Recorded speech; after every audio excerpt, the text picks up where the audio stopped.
როგორ გავიგო ვარ თუ არა დამოკიდებული ადამიანი? ხშირად დასმული კითხვები. მეგობარო, გეტყვი რამდენიმე ნიშანს, რომ დიდი ალბათობით, ალბათ 90%-იანი ალბათობით ხარ დამოკიდებული ადამიანი. პირველი ეს არის, როდესაც მოიხმარ ნარკოტიკს, სასმელს ან წააგებ ფულს, იმ დღეს საღამოს ამბობ, რომ მორჩა, შენ თავთანაც ამბობ, სხვასაც პირდები, რომ მორჩა, შენ სიცოცხლეს ვიცავარ, მე ჯერ არ ვიზამ, პირდები მორჩა, ეკლესიაში წავალ, ყველაზე დიდ სანთელს იყიდი, დაანთებ, სადღაც შეიძლება იერუსალიმში წახვიდე და ქრისტეს საფლავზე დაიფიცო, მორჩა, აღარ გავაკეთებ ამას.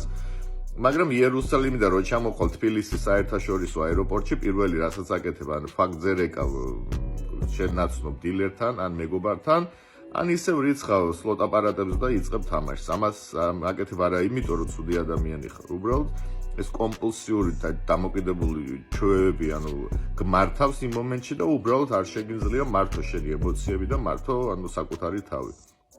მეორე რაც არის, იწყებ ტყუილის თქმას, მოტყუებას, პირობითად თამაშობ აზარტულ თამაშებს და მუშაობ, ხო, სამსახურში შეიძლება შემოვიდეს ოფისში ვინმე ან მოგიახლოვდეს კომპიუტერთან სადაც იხარ, ეგრევე ჩაკეცავ ფანჯარას. ან შესვენებაზე ამბობ, რომ ლანჯზე მე აი გავივლი, სხვაგან შევჭამ საჭმელს და შეიძლება ლანჯზე ყავა იყიდო და სადღაც სკვერში სლოტების თამაში დაიწყო. ან თუნდაც ნარკოტიკებს რომ მოიხმარ, ან როს სვამ ზედმეტად, ამასაც მოკლედ მალავ. და არიან ადამიანები, ვინც კაზინოში დადიან, ვინც რაღაც წელიწადში რამდენჯერმე შეიძლება ნარკოტიკსაც მოიხმარეს, სვამენ, მაგრამ ეს ადამიანები არ მალავენ. და როდესაც მალავ უკვე ჩემს მოხმარებას, სადღაც ხვდები, რომ უკვე ჩემი ქცევა კომპულსიურია და ჩემი ქცევა აზიანებს როგორც საკუთარ თავს, ისე ჩემს ოჯახს.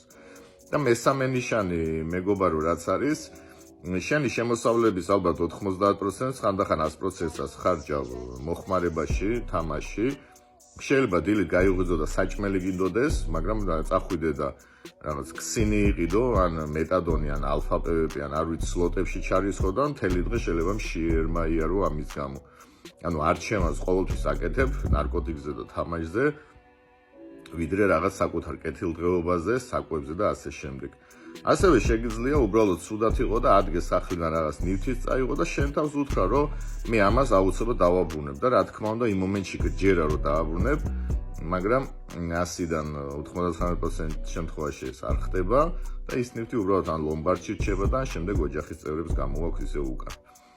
ამიტომ მეგობარო, თუ რაღაც კიდევ აჯერებ საკუთარ თავს, რომ მე პრობლემა არ მაქვს, თუ ეს სამი ნიშანი ხა რაც ჩამოვთვალე შენში არის, უნდა დაფიქრდე, გააქვს თუ არა დამოკიდებულებასთან დაკავშირებით პრობლემები. მე გისურვებთ ყველას მშვიდ და პოზიტიურ დღეს. მადლობა.